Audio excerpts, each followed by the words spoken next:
Bem-vindos ao JKCast, o podcast de economia, finanças e investimentos, com José Cobori.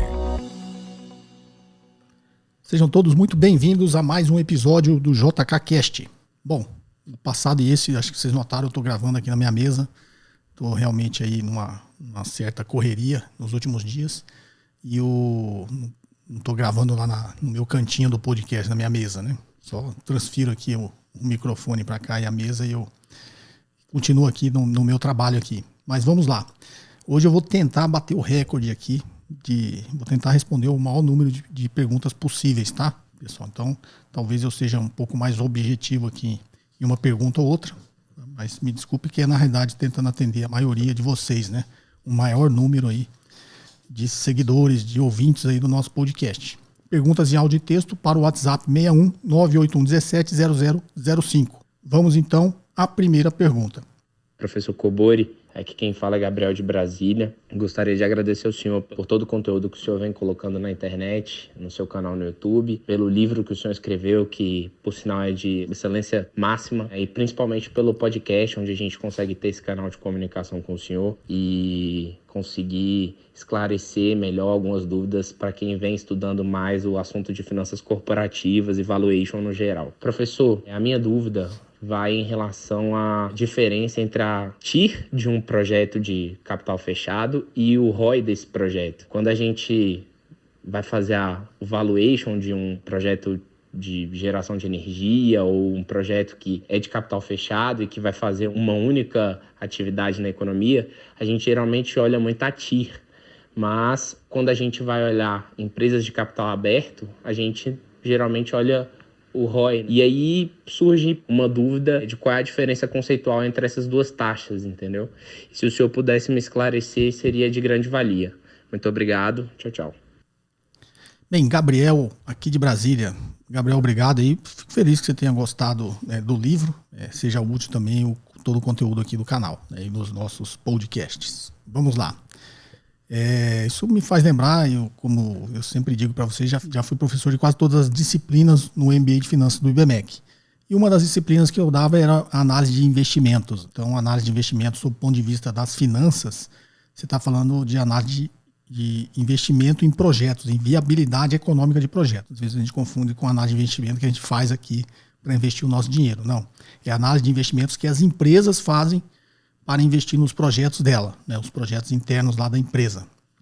Quando está fazendo o seu planejamento orçamentário, qual vai ser, né, os dispêndios que a empresa vai ter no ano seguinte, ela todo faz esse planejamento e faz essa análise de investimentos dos projetos, né, para selecionar os projetos que ela vai investir. Então, primeira coisa conceitual, relembrando aqui, né, meus tempos aí de avaliação de análise de investimentos, no MBA de Finanças, eu senti aí talvez alguma confusão sua, Gabriel.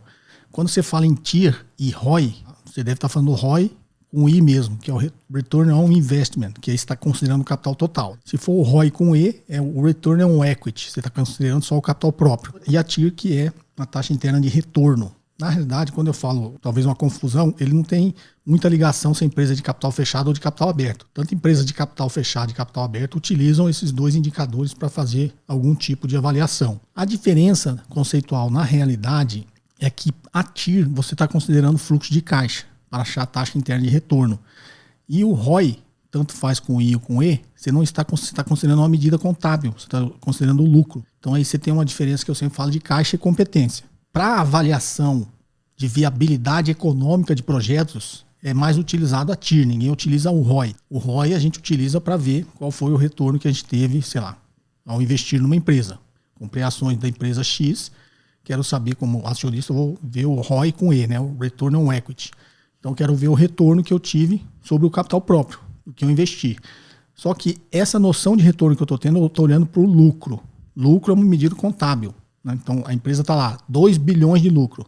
Não quer dizer que tem 2 bilhões no caixa da empresa. Não é uma medida de caixa, tá? Essa é a diferença de caixa e competência. Quando eu faço avaliação, análise de viabilidade econômica de projetos, eu utilizo a TIR. Na realidade eu não utilizo, vou explicar algumas diferenças para você. Porque o mais utilizado é o VPL, que é o valor presente líquido. Ele conceitualmente, não cabe explicar aqui, mas teoricamente ele é um um indicador melhor para você fazer avaliação de projetos, que é o conceito do valor presente líquido. Se o VPL é acima de 0, o projeto é viável. Ele é abaixo de 0, não. E aí, quanto maior o VPL, maior o retorno que esse projeto está dando. O ATIR, na realidade, é a taxa que zera o VPL. A TIR é aquela taxa de retorno que você coloca na fórmula que ela vai tornar o VPL zero. Tá ok? Então, para não complicar, digamos que o custo de capital da empresa que eu encontrei lá para calcular o meu valor presente líquido seja 10%. Então, coloquei minha taxa, meu custo de capital 10%, fiz lá o fluxo de caixa do projeto, né? Trouxe todo mundo a valor presente, aí deu um VPL, sei lá, de 10 mil. Ou seja, esses 10 mil é o VPL positivo, eu considerando o meu custo de capital. Tá? Se ele fosse zero, o retorno do projeto era 10%. Como ele foi acima de zero, eu estou dizendo que o retorno desse projeto, tá, ele está acima do meu custo de capital. O VPL acima de zero está dizendo que o projeto está me dando um retorno acima do custo de capital, então ele é viável.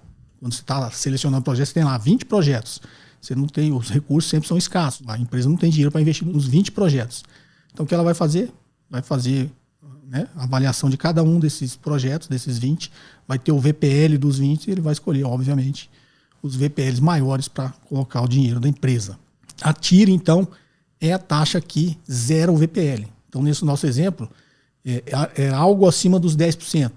Então, a TIR, sei lá, seria 14%. Esses 14%, quando eu colocar lá, o meu VPL, que era 10 mil, vira zero. Então, a taxa interna de retorno é o retorno do projeto. O VPL não. O VPL eu uso o custo de capital para saber se o projeto é viável. Quando eu estou falando que eu não uso a TIR, primeiro, conceitualmente, quase todo mundo usa o VPL. Mas se eu for usar a TIR, e aí talvez complique um pouquinho mais, conceitualmente a gente prefere usar a TIR modificada. Porque tem um problema em fluxos de caixa de projeto que tem fluxo de caixa negativo. E geralmente os projetos têm pelo menos o primeiro fluxo de caixa negativo, que é quando a empresa investe para aí aquele projeto gerar caixa no futuro ou durante a vida do projeto. Então, no mínimo, o primeiro fluxo é negativo. Tem projetos que têm vários fluxos negativos. E aí, conceitualmente, quando você tem um fluxo de caixa negativo e fluxo de caixa positivo, conceitualmente a gente tem duas informações diferentes. Porque quando o fluxo de caixa é negativo, é financiamento. Quando o fluxo de caixa é positivo, é investimento. Então a gente tem uma diferença ali ao longo da vida do projeto de financiamento e investimento.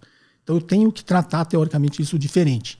O que eu faço com isso? Eu uso um conceito da TIR modificada, que talvez em outro dia eu explique um pouquinho mais em detalhe, que vai levar muito tempo. Mas, só para responder sua pergunta, a TIR é o que você utiliza para avaliar viabilidade econômica de projetos. E o ROI, você está vendo simplesmente qual foi o retorno que você teve naquele investimento. Novamente, um é caixa, o outro é competência. Espero ter te ajudado, Gabriel. Sucesso aí. Um forte abraço. Vamos à próxima? Olá, professor Cobori, tudo bem? Sou o Pedro, falo aqui de Cabo Frio, no Rio de Janeiro. E a minha dúvida hoje é de como calcular a rentabilidade de ações em um determinado período de tempo. Por exemplo, em um ano, né? E ela pode ser feita a partir do preço médio das ações. Uma outra dúvida que eu tenho é se os dividendos e o JCP entram nessa porcentagem da rentabilidade. Só isso, professor. Muito obrigado. Um grande abraço. Pedro, de Cabo Frio, no Rio de Janeiro. Vamos lá, Pedro. Na realidade, deixa eu te explicar. Depende, né? Você vai calcular o preço médio de uma ação que você investiu. Então, na realidade, você só tem o retorno que você investiu. Você vendeu a ação. Você comprou a ação, ficou, sei lá, 2 anos com a ação e vendeu a ação. Aí é só você ver o ganho de capital, né? Comprei por 10, vendi por 12. Tive um ganho de capital aqui de 2, são 20% de retorno. Ao longo desses 2 anos, você tem que também considerar que você recebeu de dividendos e juros sobre capital próprio. Se você for depois ver de forma líquida, né? Você tem que levar em consideração que o dividendos você recebe ele líquido de imposto de renda, você é isento porque a empresa já pagou o imposto de renda, e o juros sobre capital próprio não, você vai ter que pagar o imposto de renda. Então, ao considerar esses 2 valores, você tem que considerar isso para saber realmente o seu retorno. E sobre o ganho de capital, você tem que saber também que você paga 15% de imposto de renda sobre o ganho de capital. Então, tirado esses valores, você juntou tudo, você sabe o retorno que você teve daquela ação. Novamente, como a gente diz, né? Se eu comprei, se eu não vendi, eu não realizei nenhum lucro. Não tem nem como eu fazer esse cálculo. Mas se for só para acompanhamento, você vai ver o que a gente chama de marcação a mercado. Eu não vendi, mas a minha ação hoje está valendo 11. Eu comprei por 10, o mercado hoje fechou por 11, então eu ganhei aqui 10%. Mas é uma medida estática nesse momento. Amanhã o mercado abre, essa ação vai oscilar, vai ser outro valor. Então, sob o ponto de vista de você avaliar o retorno, essa primeira situação que eu falei. Sob o ponto de vista de acompanhamento, você pode fazer dessa forma, mas sabendo que aquele retorno naquele momento você está olhando. Como você não vendeu, você está considerando a marcação a mercado. E a parte do dividendos e juros sobre capital próprio, é só você acompanhar o que você recebeu ao longo do período que você teve a posse da ação. Se for só para estudo, talvez seja só para estudo. Eu quero ver essa ação, qual foi o retorno médio que ela teve nos últimos 10 anos. Você vai escolher data de corte, 1º de janeiro de 2010 até 31 de dezembro de 2020. E aí a informação que a bolsa vai te dar é o preço de fechamento da ação. E aí você faz esse cálculo. Espero ter te ajudado, Pedro. Um forte abraço. Vamos à próxima. Olá, professor Kobori, tudo bem? Aqui quem fala é o Léo de Lisboa. A minha dúvida é a seguinte, é muito básica. Eu tive essa dúvida há um tempo atrás, eu fui atrás pesquisar e não consegui achar resposta. Aí eu segui nos estudos avançando e de novo me veio essa dúvida, lembrei, né, da dúvida que eu tenho. De novo não encontro resposta. Seguinte, sobre ações em empresa. Como é que uma empresa define a quantidade de ações a serem emitidas? Para daí definir o valor por ação, né? Um abraço, um parabéns aí pelo canal, que não para de crescer. Suas mentorias também. Um sucesso para você. Obrigado.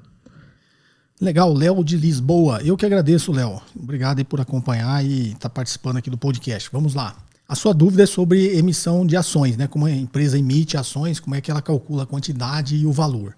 Na realidade, ela faz uma que a gente chama no popular uma continha de chegada, né? Eu quero fazer uma emissão de ações, eu quero captar, sei lá, estou precisando de 100 milhões de reais. Ela vai ver primeiro as condições da empresa, que a empresa não quer abrir mão do controle, né? A estratégia financeira, que a gente chama de estrutura de capital, né? Que é aquela proporção de capital próprio terceiros. Só dá um passo anterior, tá, Léo, para você entender.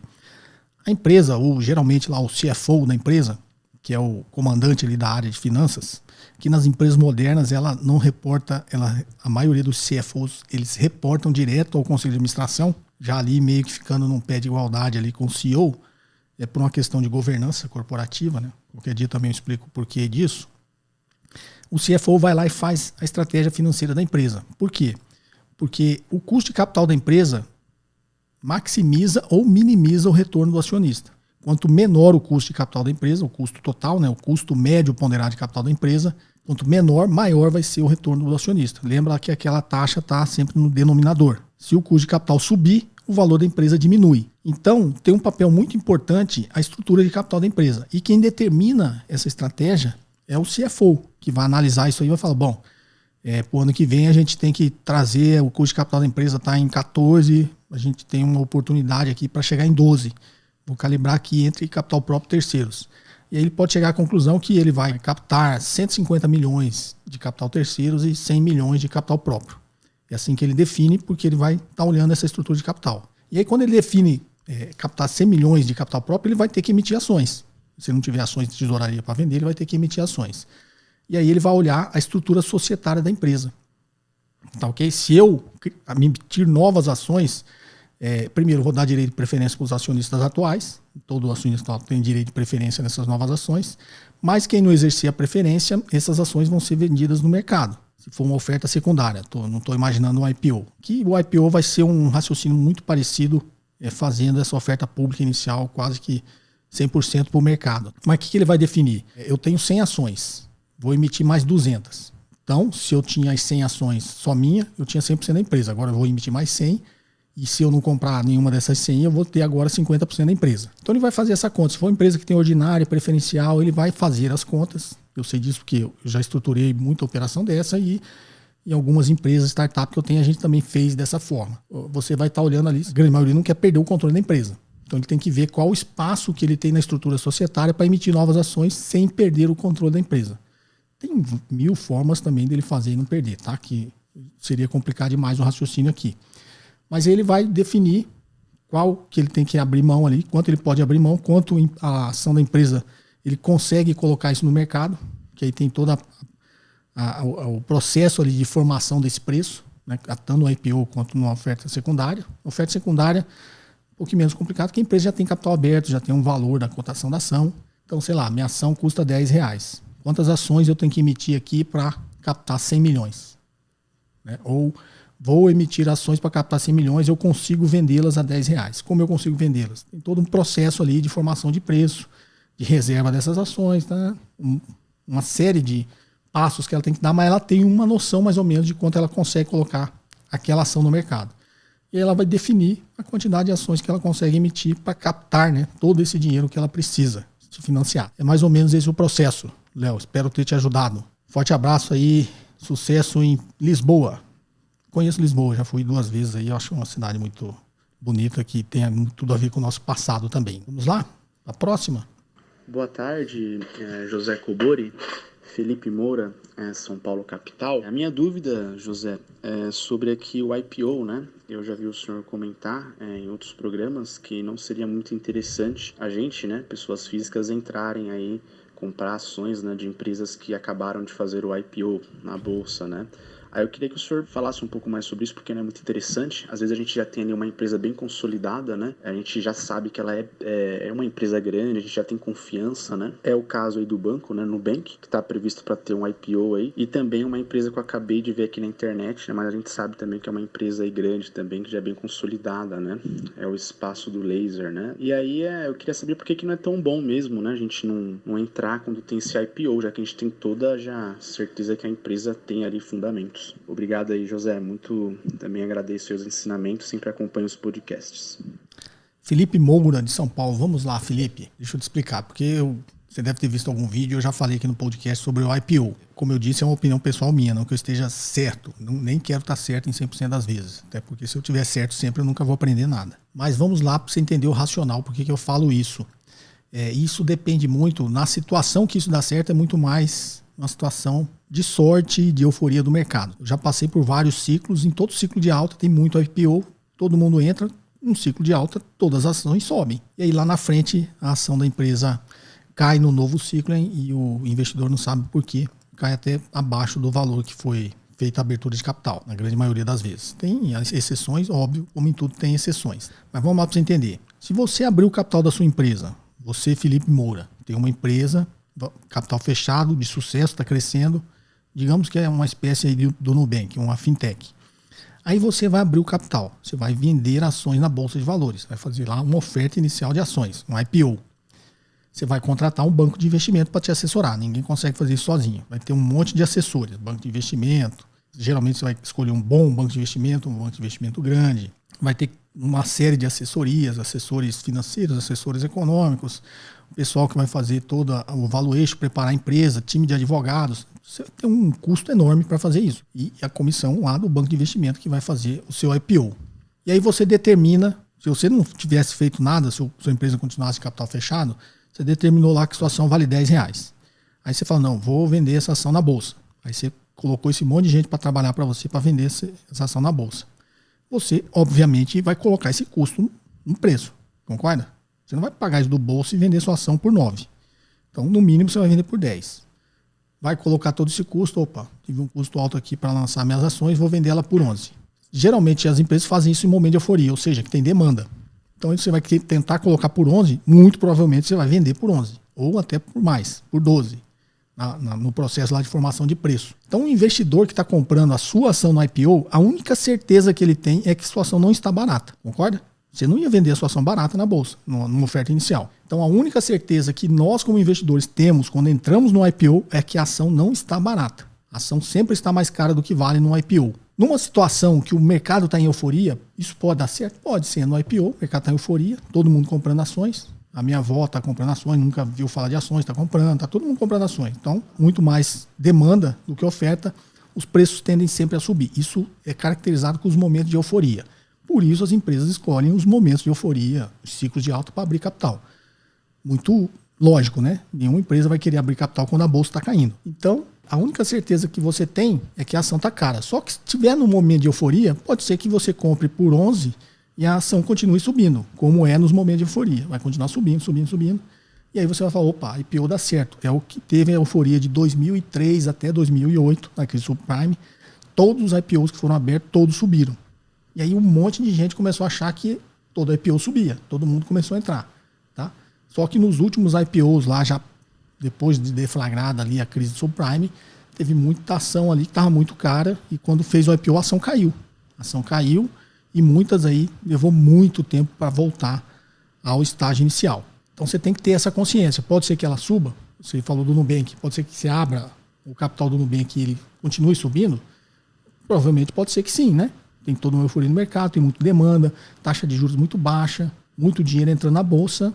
O Nubank tem já uma certa marca, uma certa imagem, né, na cabeça de todo mundo de que é um bom negócio, que vai continuar crescendo, que está crescendo muito, né? Está ameaçando aí os grandes bancos, inclusive.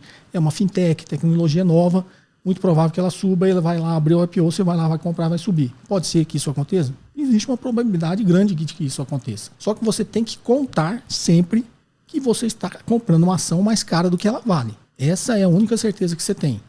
Pode ser que ela suba? Provavelmente pode ser que ela suba. Só que lá na frente, quando ela cair, quando o mercado, né, passar essa euforia e o mercado sempre corrige o valor dos ativos, quando esse valor for corrigido, essa ação vai cair. E aí você tem que refazer a conta para saber se ela não vai cair ali para baixo, digamos no nosso exemplo lá do 11, né? Pode ser que ela caia, suba 12, 13, 14 e aí venha um ciclo de baixa. O mercado fala, opa, essa ação não poderia estar valendo isso. Vamos corrigir. O mercado corrige, ela cai para 10. Você entrou a 11. Então, tenha isso em mente. Agora, por que eu falo isso? Felipe Moura, por que eu falo isso? Porque o mercado sempre vai te dar a oportunidade de você comprar mais barato. Você não vê nenhuma ação, o gráfico da ação é linear, assim, só sobe, né? O gráfico da ação é um eletrocardiograma. Ele tá assim. Então, sempre vai ter um momento que você vai comprar essa ação mais barata do que vale. Pode não ser no IPO, pode ser que você compre ela por 14, pode. Só que você vai comprar por 14 quando ela, num ciclo de baixa, que ela deveria valer 16. Você está comprando por 14. Agora você está comprando por 11 uma coisa que vale 10. Então esse é o raciocínio, tá? Mas não estou dizendo que você não deva entrar em IPO. Eu estou dizendo que eu não entro. Aprendi isso sozinho? Não. Tudo esse raciocínio que eu estou te falando eu aprendi com o Warren Buffett. Se você lê os livros do Warren Buffett, ele fala muito isso, tá? Inclusive, tem um livro que eu acho muito bom dele que chama Os Ensaios de Warren Buffett. Tá? Um tempo atrás eu até conversei com o Itabakov, foi o professor que traduziu esse livro aqui para o português. E o professor Rui me ajudou aí a achar, eu precisava na época acho que uns 50 exemplares para dar para alguns clientes. Eu tinha uma empresa de investimentos e me ajudou a encontrar esses exemplares. Bom, espero ter te ajudado, Felipe Moura. Como eu disse, é uma opinião pessoal minha, tá? Não estou dizendo para você não entrar. Mas tenha mais uma informação, né, para você avaliar. Tá ok? Vamos agora às perguntas em texto. Bom dia, professor Cobori. Agradeço o conteúdo de qualidade que o senhor nos proporciona. Acompanho e recomendo o canal para meus amigos. É uma excelente fonte de conhecimento. Minha dúvida é histórica a respeito do fundo 157. A ideia era muito interessante, utilizar parte do valor devido do imposto de renda no intuito de fomentar o mercado, em aplicações que propiciaram ao contribuinte uma renda e ao governo o desenvolvimento do mercado financeiro tão incipiente no Brasil nas décadas de 60, 70 e 80. Como funcionava? O que realmente aconteceu? Desde já agradeço. A Lidiane Moreira, de Capitão Leônidas Marques, no Paraná. A Lidiane, paranaense, vamos lá. Um abraço para você e para a sua cidade, Capitão Leônidas. Deixa eu te explicar, na realidade, na década, ele foi lançado, inclusive eu nem tinha nascido, se não me engano, o fundo foi lançado na década de 60, nasci no último ano da década de 60, em 69, eu nem tinha nascido e depois ele foi extinto a possibilidade, tá? Na década, tanto que até hoje tem gente com dinheiro nesse fundo, na década de 80, se não me engano também. Então, o que o governo fez lá nessa época? Ele queria fomentar, como você disse, o mercado financeiro. O que são os fundos? Os fundos são um funding para as empresas. Então, se tem fundos comprando muitas ações, como eu expliquei na pergunta anterior, esses fundos que estão fomentando o mercado estão fornecendo capital de longo prazo no mercado de capitais para as empresas poderem abrir capital e o mercado secundário trocar as ações, dar liquidez para o mercado. Então, os fundos de investimentos nessa época e os fundos de ações, como qualquer outro ativo, eles são importantes para fomentar o crescimento econômico de um país. Tanto que eu sempre digo que uma economia saudável, para que ela cresça de forma saudável e sustentável, ela tem que ter um mercado de capitais forte, né? Um mercado de capitais competitivo, porque é só no mercado de capitais que existe financiamento de longo prazo. Tá? Então, o governo, na década de 60, fez isso aí, deu isenção de imposto de renda, mais ou menos o que o FGTS fez com a Petrobras um tempo atrás. Só que era o governo, você está me devendo imposto de renda, você tem imposto a pagar de X reais. Tantos por cento você pode comprar cotas desses fundos aqui, 157. E era o investidor que podia escolher o fundo que ele queria e, óbvio, o governo controlava os fundos que estavam disponíveis e faziam parte desse programa do governo. Então, era uma forma dele fomentar. Na década de 80, se não me engano, já acabando, né, o período da ditadura militar, o governo suspendeu isso. Acho que foi antes, né, de 85, deve ter sido antes. Ele suspendeu porque o Brasil já carregava grandes problemas, né, econômicos, inflação muito alta, endividamento público muito alto. E aí é simples, né, o governo, nesse programa, ele estava abrindo mão de imposto. Né, então ele falou, bom, não vou mais abrir mão de imposto. Vou cancelar esse negócio aqui. E aí ele cancelou isso aí. A partir daquele momento, ninguém mais podia utilizar o imposto de renda para investir nesses fundos. E aí o que ficou para trás, até hoje tem milhões e milhões lá nisso aí, que tem gente que esqueceu, né? O brasileiro tem esse negócio, né? Como não era dinheiro vivo que ele pegou e pôs, era um dinheiro que ele ia pagar para o governo e aí ele decidiu pegar aquele percentual e pôr no fundo. Ele não, teoricamente, né? Ele não viu aquele dinheiro transitando. Tem muita gente que esqueceu que tem esse dinheiro nesses fundos. Então até hoje tem esse negócio do fundo 157 para as pessoas dessa época aí pesquisar lá e ver se ele não tem dinheiro no fundo. Para quem está escutando e é dessa época, vale a pena você entrar no site da CVM lá e consultar, ver se você tem dinheiro nesses fundos. Lidiana, espero ter te ajudado. Vamos à próxima. Professor Cobori, bom dia. Gostaria de agradecer por todo o conhecimento que compartilha. Acabo de ouvir suas considerações sobre renda mínima no episódio 65 e o nivelamento das oportunidades ao nascer. Não é bem ao nascer, né? Quando a pessoa já está numa idade, um pouquinho depois de nascer, né? Que até faz parte aí do estudo, da adolescência e da infância. Desejaria saber sua opinião sobre o imposto sobre herança. É estatisticamente comprovado que no exterior esse imposto incentiva que pessoas com grandes riquezas doem parte do seu patrimônio para filantropia, caridade, educação, terceiro setor e etc. Isso poderia ajudar o terceiro setor no Brasil a obter mais recursos para melhorar e um dia, quem sabe, nivelar essas oportunidades dos brasileiros ao nascer.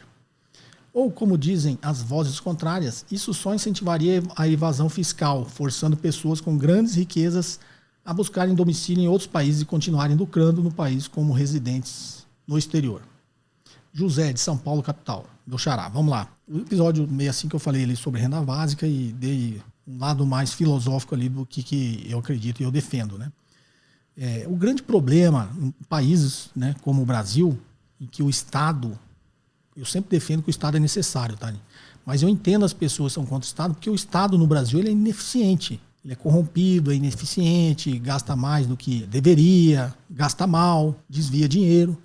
Então lá eu morei no Japão muito tempo e eu sou descendente japonês. Então lá eu vi de perto muita coisa que é o inverso, né? Você vê lá que lá o servidor público ele trabalha mais que o servidor da iniciativa privada, porque ele acha que como ele está sendo pago com o dinheiro do povo, ele tem que trabalhar mais, ele tem que se entregar mais aos serviços públicos lá, aos serviços para o povo. Então você vê, eu tive essa experiência, conversei com muita gente, passei por situações, né, que eu fui multado uma vez, lá você é multado, você tem que ir no local, na prefeitura de onde você foi multado, você passou na autoestrada, você tem que ir lá pagar a multa, escutar um sermão da polícia, né, fazer um monte de coisa, só porque você infringiu alguma regra. E conversando lá com esses policiais, servidor público, eu notei muito isso, né?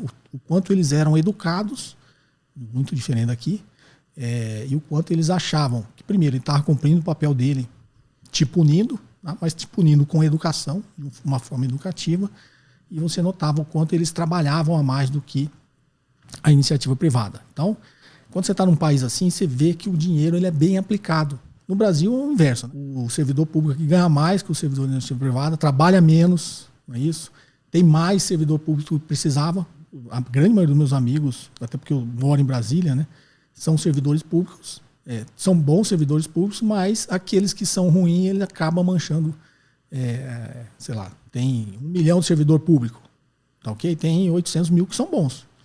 Tem 200 mil ali que estão trabalhando pouco, não trabalham, mas esses 200 mil estão manchando a imagem dos outros 800 mil. Né? Então o Estado ele tinha que ser mais eficiente. Tá? E os próprios servidores públicos tinham que cobrar um pouquinho mais isso. Né? Aquele que é um bom servidor público e trabalha realmente com afinco, com dedicação ao seu trabalho, ele deveria também ajudar, né, Se bem que é difícil, né? Isso é uma coisa cultural e isso vem de cima, né? Vem dos comandantes aí do nosso país, essa cultura. Então, enquanto a gente tiver essa cultura, as pessoas são muito mais contra os impostos. Porque você fica com a sensação seguinte: você está num país igual ao Japão que eu citei, ou você está num país igual a Dinamarca, a Noruega, né? Você está lá, você sabe que vai pagar um imposto, paga até muito mais imposto do que aqui, mas você tem a sensação que seu dinheiro é bem aplicado, seu dinheiro é respeitado, é bem gerido. Num país como o Brasil, geralmente os países subdesenvolvidos, né, do terceiro mundo, a gente tem a impressão inversa. Você fala, eu vou pagar mais imposto para esses caras usar cada vez pior o meu dinheiro? Seria melhor eles usar os recursos que já têm de forma melhor? Então a gente fica nesse sentimento, tá? Mas esquecendo essa parte de que o Estado é ineficiente, né, o Estado gasta mal, o Estado desvia dinheiro, e esquecendo esse lado, imagine que agora eu estou num Brasil, e a gente tem que raciocinar assim, tá? Estou num Brasil mais ou menos parecido com a Dinamarca. A gente vai chegar lá um dia, se Deus quiser. Eu sou, e aí eu estou dizendo que eu já sou hoje, porque não tem como, quem veio primeiro, o ovo ou a galinha, né? Não tem como você corrigir uma coisa sem corrigir a outra. Alguma coisa tem que ser corrigida para ir. Então eu acho que a eficiência na cobrança de impostos no Brasil é muito ruim, né? Os pobres no Brasil pagam muito mais imposto que os ricos. Tá, ok? Eu já dei vários exemplos aqui. Não é porque você ganha mais, você pagou nominalmente mais imposto que você fica com a sensação que você pagou. Tá, eu paguei 50 mil de imposto, mas ganhei 10 milhões. Não fez muita diferença para você. Diferente do cara que pagou 500 reais de imposto, mas ele ganha 1.000, metade do salário dele foi para pagar imposto. Então, sob esse ponto de vista que eu estou dizendo que os pobres são muito mais penalizados no Brasil pelos impostos do que os ricos. Tá? Você está dando exemplos, e eu vou dar um exemplo que eu sempre falo, como a gente está num canal aqui de investimento, sempre falo do Warren Buffett. O Warren Buffett doou toda a sua fortuna para uma fundação. Você falou aí do terceiro setor, que é a fundação do Bill Gates, que é a fundação Bill e Melinda Gates. Eles fazem ações sociais pelo mundo todo. O Warren Buffett já falou que quando ele morrer, toda a fortuna dele vai separar uma pequena parte para os filhos, mas mais de 60 bilhões de dólares vai para a fundação do Bill Gates. Okay? Então ele está doando filantropia, está doando tudo. Por quê? Porque ele acha que ele está devolvendo uma parte do que a própria sociedade propiciou que ele ganhasse esses 60 bilhões, ele está devolvendo para a sociedade para ajudar a sociedade a melhorar, a ser melhor. As pessoas, né, serem melhores, investir em educação, em saúde pública, né, em medidas sanitárias, que é muito o que o Bill Gates faz. Então ele pensa sob esse ponto de vista. E o Warren Buffett também é a favor desse imposto. E se eu sou a favor do imposto soberano, eu sou. Gostaria de ser muito mais se o Estado utilizasse de forma melhor. Mas, a princípio, eu sou a favor de imposto soberano. De alguma forma, você está devolvendo para a sociedade um pouquinho do que a própria sociedade propiciou que você ganhasse. Né? Então, se você é um grande empresário, ficou milionário, esse dinheiro saiu de algum lugar. Esse dinheiro saiu da sociedade. Né? Foram seus clientes, seus consumidores que ajudaram a sua empresa a crescer quando compraram os seus produtos. Tudo bem que você vendia bons produtos, seus produtos eram melhores, mas se você não tivesse cliente, nem comunidade, nem sociedade, você não venderia. Então, é uma forma que eu estou tentando explicar de que você tem que devolver um pouquinho do que você conseguiu criar, né, pela sociedade ter propiciado isso para você, e em algum momento eu acho que você deveria devolver uma parte para ela, tá ok? E aí é uma visão muito mais macro, né? Eu estou imaginando que o meu dinheiro está indo e vai lá no final ajudar a vida da maioria da sociedade. E como eu disse, a gente ainda tem esse pé atrás, porque você fala, bom, esse dinheiro nem vai chegar lá na sociedade, né? O Estado vai ser tão ineficiente que esse dinheiro vai se perder aqui em cima. E aí eu sou contra, tá? Mas é aquilo que eu te falei. A gente tem que dar o primeiro passo. Então eu sou, sim, a favor sobre imposto soberano. Não ficaria triste se pagasse imposto. Até porque quem tem dinheiro para pagar imposto soberano tem bastante dinheiro, né? É óbvio que vai ter o cara que tem uma herança pequena, mas você tem como criar linhas de corte, né? O cara que tem herança acima de 100 milhões, o cara que tem herança acima de 50 milhões, vai pagar, sei lá, 10% a mais de imposto sobre herança. Ah, vou pagar 5 milhões, tem 50, vou pagar 5 milhões de imposto. Tá, mas ainda vai ficar com 45, tá? Não chora muito, não. Vamos lá? A próxima. Espero ter respondido aqui a sua pergunta, tá, José? Saudações, professor Cobori. Aqui é Marcos, de Recife. Estou muito interessado em investir nos Estados Unidos e penso em começar com ETFs. Entretanto, gostaria muito de saber se é possível realizar valuation de um ETF para saber se ele está acima ou abaixo do preço justo. É possível efetuar esse processo? Ou é mais sensato avaliar outras variáveis de um ETF como o índice perseguido? Taxa de administração, diversificação geográfica. Obrigado pela atenção, espero em breve poder fazer um dos seus cursos. Parabéns pela sabedoria e sucesso. Marcos de Recife, vamos lá, Marcos. Não faz muito sentido, né? Você fazer, mesmo que você fazer digamos que o ETF é o BOVA11. Você vai ter que fazer valuation das 70 empresas que estão lá dentro, né? Em torno, né, de 70 empresas que estão dentro do índice Bovespa. Ninguém faz isso, tá? Não faz sentido. Quando você investe no ETF, você está olhando. Se for um ETF de um setor, você está olhando para o setor, você acredita naquele setor. Se é um ETF, como eu falei, o BOVA11, você acredita no mercado de capitais brasileiro. Você acha que a Bolsa vai ir sempre numa boa direção. Você vai investir nesse ETF. Ou no longo prazo, você acha que a Bolsa sempre vai ganhar na renda fixa. Você vai investir nesse ETF. Fazer valuation do ETF seria... Você tem que avaliar empresa por empresa. É muito difícil você fazer isso e quando você terminar de fazer, ele já está desatualizado. Vamos lá, a próxima. Olá, professor. André Matos, de Macaé, Rio de Janeiro. Comprei seu livro e estou aprendendo muito. Obrigado. Gostaria de saber a respeito de aluguel de ações e fundo de ações. Existe risco para quem cede para aluguel de ações e o senhor permite aluguel de suas ações? Sobre fundos, quais os parâmetros e critérios para fundos de investimento existirem? Como posso saber mais a respeito? André Matos, de Macaé. Tem um curso meu que está rodando aí de fundo, é só sobre fundos de investimentos, tá?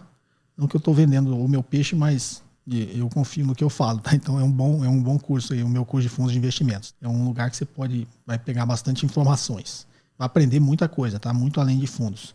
Existe risco para quem cede aluguel de ações? Não. A sua corretora, você colocou lá e a corretora do cara alugou sua ação, se ela não devolver, a corretora tem que te devolver, tá? Tem todo um sistema aí de risco de crédito que eles tiram de quem está alugando a ação. Desculpa aí, pessoal, vou rápido aqui, tem muita pergunta, como eu disse, eu quero responder o máximo possível para vocês, né? Bom dia, professor José Cobori. Meu nome é Nádia, moro em São Paulo. Minha pergunta é sobre diversificação. Com base em seu vídeo sobre medo de risco, a diversificação tem um limite ideal? Entre concentrar correndo o risco de errar e diversificar diminuindo o lucro, existe uma mediana possível de calcular? Deixo aqui minha gratidão pelos seus ensinamentos. Nádia, eu que agradeço. Obrigado, Nádia, de São Paulo. Nádia, vamos lá. Eu sempre digo que, às vezes eu falo que eu sou com diversificação, o cara acha que eu só compro um ativo. Não. Estou falando de diversificação, o cara comprar 70 ativos, 100 ativos para diversificar o risco, né? Se uma empresa quebrar, pelo menos é uma de 100 que eu tenho. Tá, mas também vai, como no último vídeo que a Nádia citou, você também vai diluir seu lucro, né? Você vai reduzir muito o seu lucro. Eu acho que você tem que diversificar, Nádia, aquilo que você conhece e você consegue acompanhar. É o que eu sempre digo. Se eu tenho tempo, consigo acompanhar quantas empresas. Se for em ações, 10 empresas, 12, 15, eu consigo um mínimo de critério, né? Ser minimamente criterioso para acompanhar as empresas que eu estou investindo, porque você é sócio da empresa. Eu sempre dou um exemplo aqui. Imagina que você não está investindo na bolsa, você está investindo em empresas de capital fechado pelo Brasil afora. Você não vai virar sócio de uma empresa sem pelo menos conhecer o negócio da empresa, saber como ela vende seus produtos, se os produtos é bom, se ela tem competitividade, qual a receita que ela tem, qual a margem que ela tem ao vender seus produtos, quais os concorrentes, né? O setor que ela tem é um setor bom, está crescendo, não está. Os gestores, os administradores da empresa são competentes. Toda essa análise você vai fazer para investir numa pequena empresa, né? Então, por que você não faria para investir numa empresa de capital aberto? É isso que eu defendo. Só que para você fazer isso numa empresa de capital aberto, você não vai conseguir fazer isso em 50 empresas. Então, você tem que sempre ter o critério daquilo que, primeiro, você conhece, você sabe analisar aquilo. Todo mundo tem um círculo de competência, né? E depois você pode ir estudando e adquirindo outros círculos de competência. Mas todo mundo tem um que ele é competente e ele gosta. E ele entende, né? Ou tem vários. Conheço de 3 setores, né? Não tão profundamente, mas estudo sempre, conheço. E quando eu investi na empresa, vou analisar os relatórios da empresa, as demonstrações financeiras, e cada vez eu vou conhecendo mais. Então, você consegue fazer isso com o mínimo de critério para quantas empresas que você consegue fazer e acompanhar? 10 empresas? 15? Então, esse é o montante ideal, tá? De que você consiga fazer uma boa estratégia de diversificação. Não é isso? Quando você fala mediana, aí você está fazendo cálculos estatísticos, acho que não se adequa aqui. Até porque eu tenho algumas coisas estatísticas que eu sempre falo para você que eu sou contra, né? Até porque a gente brinca que estatística dá o resultado que você quiser. Né? Dependendo do seu viés, o que você quer encontrar, você vai encontrar fazendo cálculos estatísticos, tá? Além de algumas premissas erradas desde o princípio nas teorias estatísticas. Como sempre fala, a distribuição normal, aquela curva de sino, né, a gaussiana. Tá joia? Espero ter te ajudado, Nádia. Um forte abraço. Olá, meu nome é Márcio e atualmente estou em Portugal, Lisboa. Parabéns pelo trabalho, sempre escuto seus podcasts. Invisto em ações, mas não tenho muito tempo de acompanhar as empresas de perto. Por isso resolvi investir em fundos. No entanto, me deparei com um problema similar. Como acompanho um fundo, ouvi dizer que se um fundo quebrar, não só perco dinheiro, mas posso ter de aportar mais se esse fundo estiver alavancado. É verdade? Seria bom diversificar também nos fundos? Tem um fundo que dá uma excelente rentabilidade, mas fico com medo de colocar mais dinheiro nele porque não sei como está a saúde dessa empresa.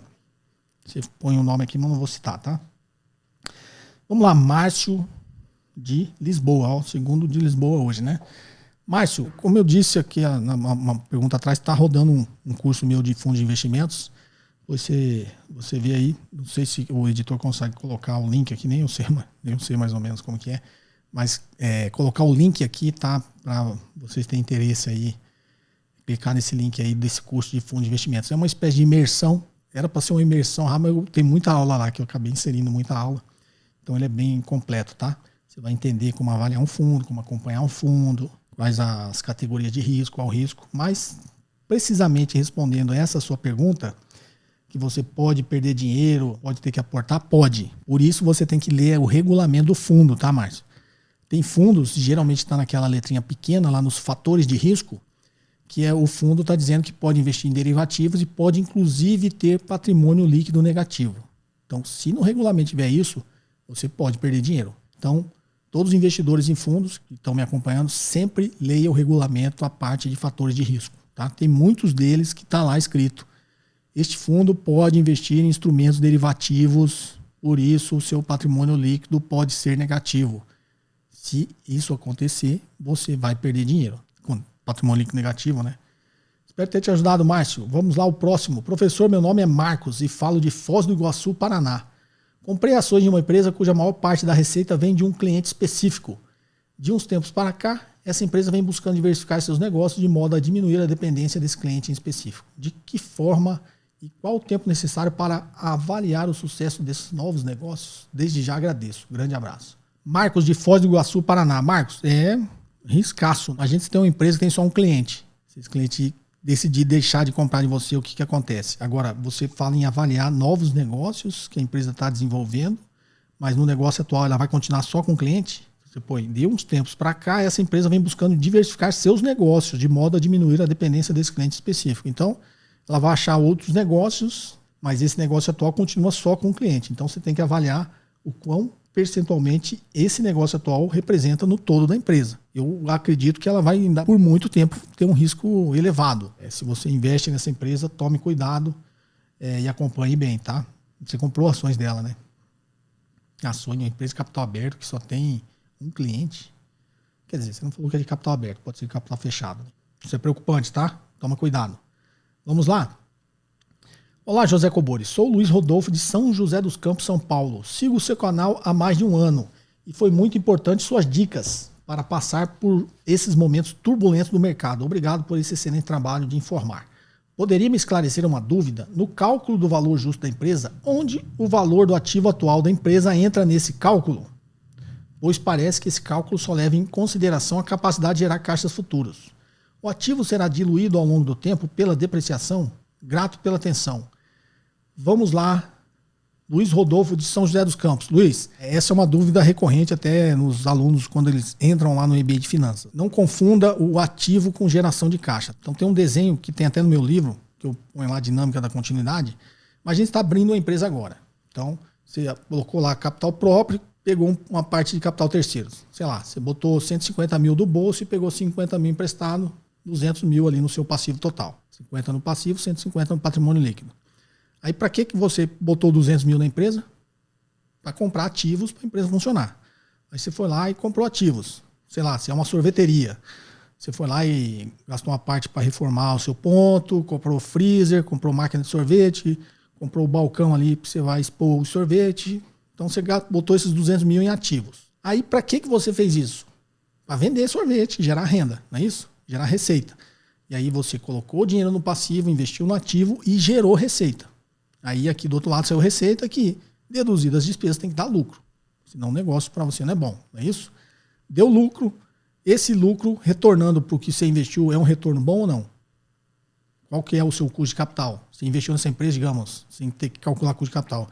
Investi na empresa porque eu quero ter um retorno de 30% sobre o capital investido. Você operou toda essa empresa e deu, vamos considerar impostos, essas coisas, só para simplificar o raciocínio. Operei, vendi sorvete o ano inteiro, tal, receita, despesa, voltou 45 mil. Opa, botei 150 mil, voltou 45 mil, 30% de retorno. Isso é um negócio ótimo.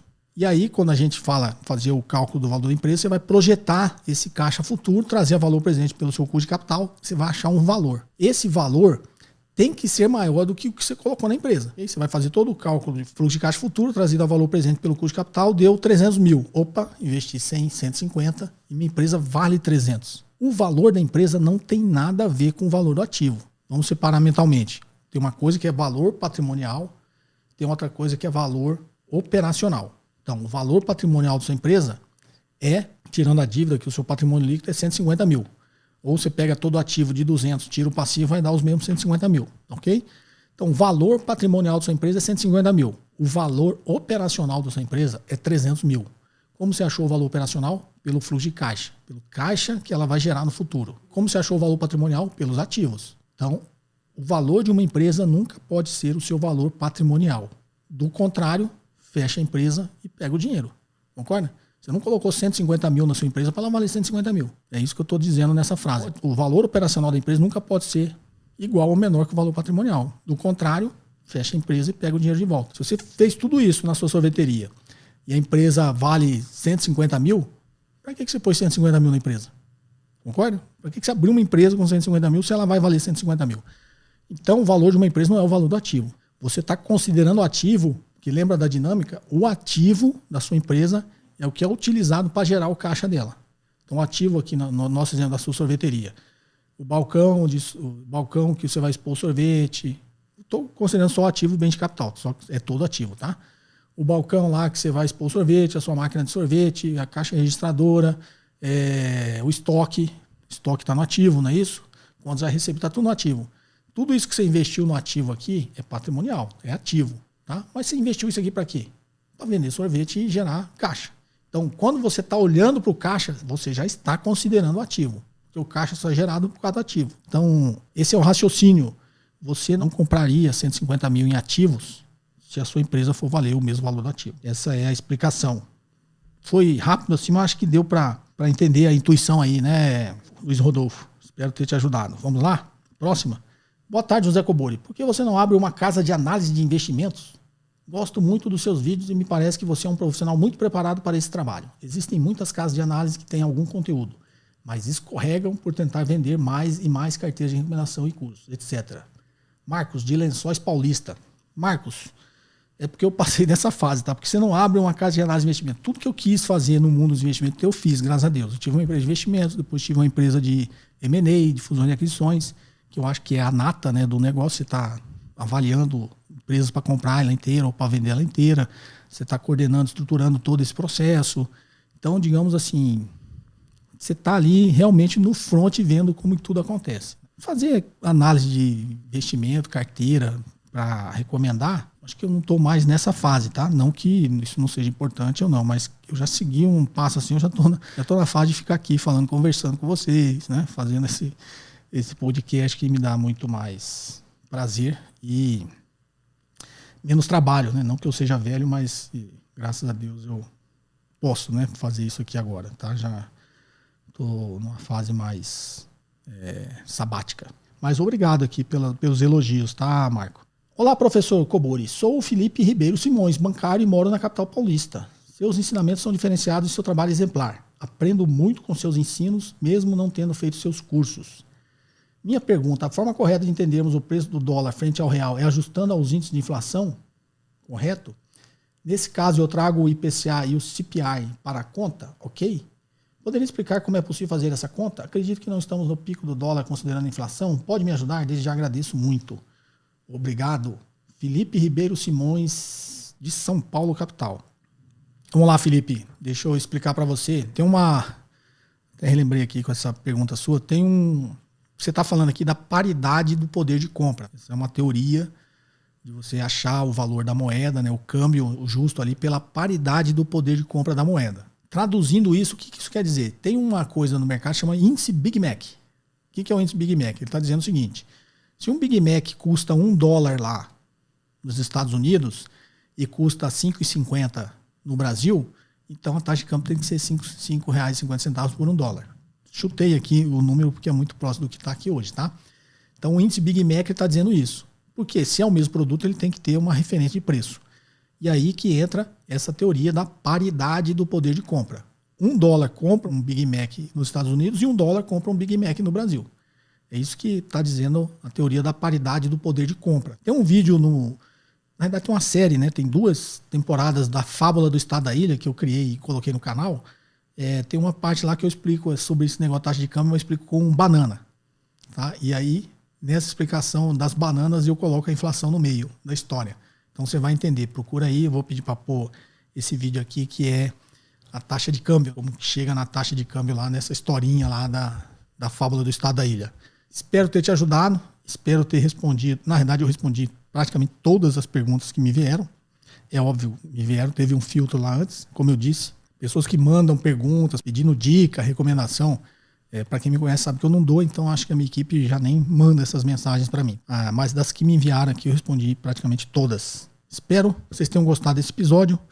Corri, mas ficou um pouquinho mais longo, mas eu acho que vale a pena aí essa interação com todos vocês. Perguntas em áudio e texto para o WhatsApp 61-98117-0005. Foi um prazer estar com vocês e até o próximo episódio. Forte abraço. Você ouviu mais um episódio de JK Cast, o podcast de economia, finanças e investimentos com José Cobori.